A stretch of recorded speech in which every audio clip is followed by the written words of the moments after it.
هادو واحد جوج اشخاص. الشخص الاول دخل في دوامه ديال الاكتئاب، سد على راسو، بدا كيلوم الزمان، لوم الحظ ويلوم راسو. بالنسبه ليه الحياه سالات هنا، القصه ديالو ولات قصه الضحيه للظروف. ولكن الشخص الثاني من بعد واحد الفتره طبيعيه ديال الحزن والصدمه ناض، بدا كيسول راسو شنو هي المهاره اللي خاصني نتعلم دابا باش ما نطيحش في هذا الموقف مره اخرى، كيفاش نقدر نحول هذا الحزن لطاقه تخليني نبني شي حاجه كبر. من بعد عام الشخص الثاني حل المقاوله ديالو الخاصه ولقى واحد السلام داخلي اكثر من اللي كان عنده قبل. علاش هذا الفرق الشاسع؟ واش هي جينات؟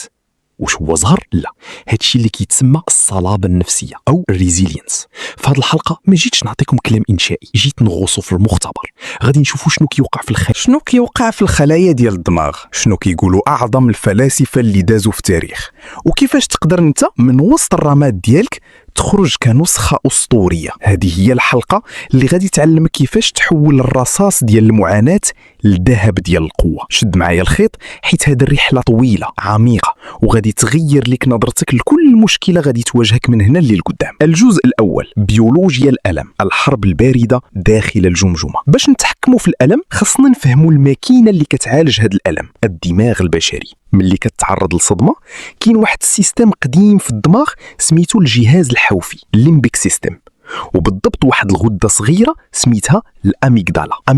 هاد الاميغدالا هي رادار الخطر. ملي كتحس بالالم النفسي هي كتعلم الدماغ باللي كاين تهديد وجودي. النتيجه افراز كميات هائله من الكورتيزول، هرمون التوتر، والادرينالين. قلبك كيضرب، تنفسك كيضيق، والدماغ كيدخل في حاله شلل تحليلي. ولكن السر ديال الناس الاقوياء نفسيا كاين في واحد المنطقه سميتها القشره الجبهيه، بريفرونتال كورتكس. هذه المنطقه هي القائد ديال الدماغ، هي المسؤوله على المنطق، التخطيط وضبط النفس. الصلابه النفسيه هي القدره ديال هذا القائد باش يهدن الاميغدالا. العلم دابا كيهضر على المرونه العصبيه، نيوروبلاستيسيتي.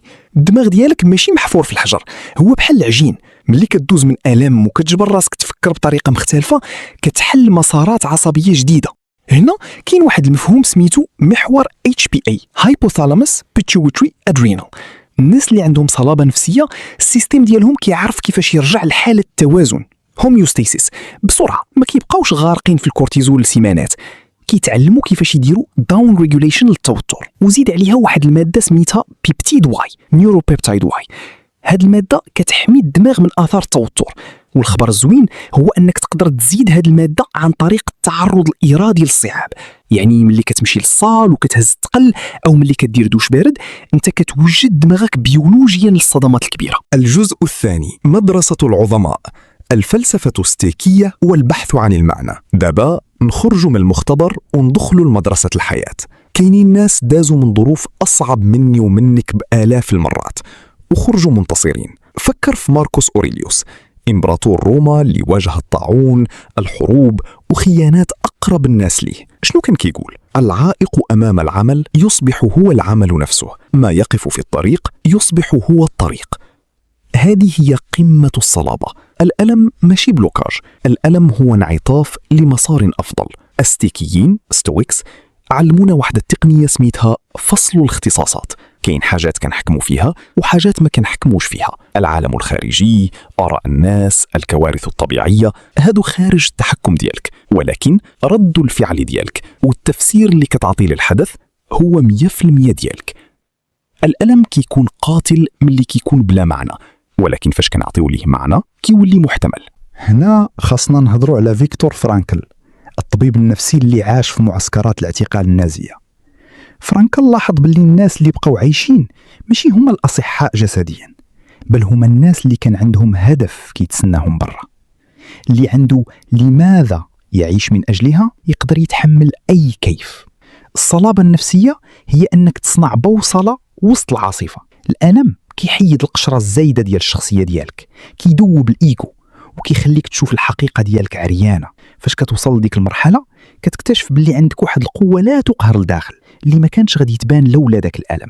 الجزء الثالث، استراتيجيات الخيميائي، تحويل المعاناة لقوة عملية. دابا وصلنا للجانب العملي، كيفاش نطبقوا هادشي في حياتنا اليومية؟ أولا كاين منهج القبول والالتزام. ACT Acceptance and Commitment Therapy. هذا المنهج كيقول لك باللي المقاومة هي اللي كتولد المعاناة. ألم زائد مقاومة يساوي معاناة. ملي كتقبل باللي الألم موجود كتنقص 50% من الثقل. كاين واحد التمرين سميتو فك الارتباط المعرفي. العلم اكتشف باللي الصدمات تقدر تؤدي ل5 ديال التطورات. 1. تقدير كبر للحياة، علاقات إنسانية أعمق، اكتشاف قوة شخصية جديدة، ظهور إمكانيات ومسارات جديدة في الحياة، تطور روحي وفلسفي عميق. باش توصل لهذا النمو خاصك تمارس إعادة التأطير السردي narrative reframing. أنت هو الكاتب ديال قصة حياتك. واش هذا الفصل اللي انت فيه دابا هو النهاية الحزينة ولا هو نقطة التحول في فيلم بطولي؟ قرر باللي هذا الألم هو الثمن اللي كتخلصه باش تولي الشخص اللي كتحلم به. وزيد عليها التعرض التدريجي. ما تهربش من المواقف اللي كتخوفك. كل مرة كتواجه فيها خوف صغير كتحط حجرة في السور ديال الصلابة النفسية ديالك. تمارين يومية، الكتابة العلاجية journaling. فرغ كاع داك السم اللي داخل في الورقة ما كتحكمش عليك.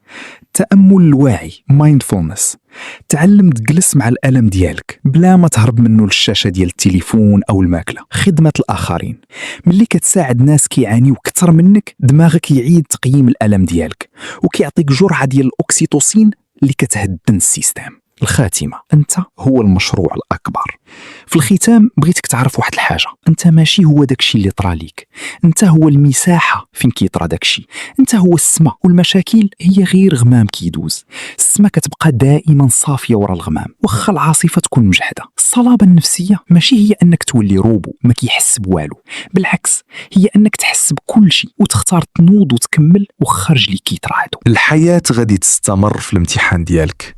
الألم هو الضريبة ديال الوجود، ولكن الخبر الصار هو أنك كتمتلك المصنع اللي كيحول هذا الألم لقيمة مضافة للعالم. كل جرح عندك دابا هو نافذة كيدخل منها الضوء الروح ديالك، كيف ما كيقول جلال الدين الرومي. كون واثق في الماكينة اللي عطاك الله، كون واثق في القدرة ديالك على التجاوز. إلى عجبك هذا المحتوى العميق اشترك في القناة.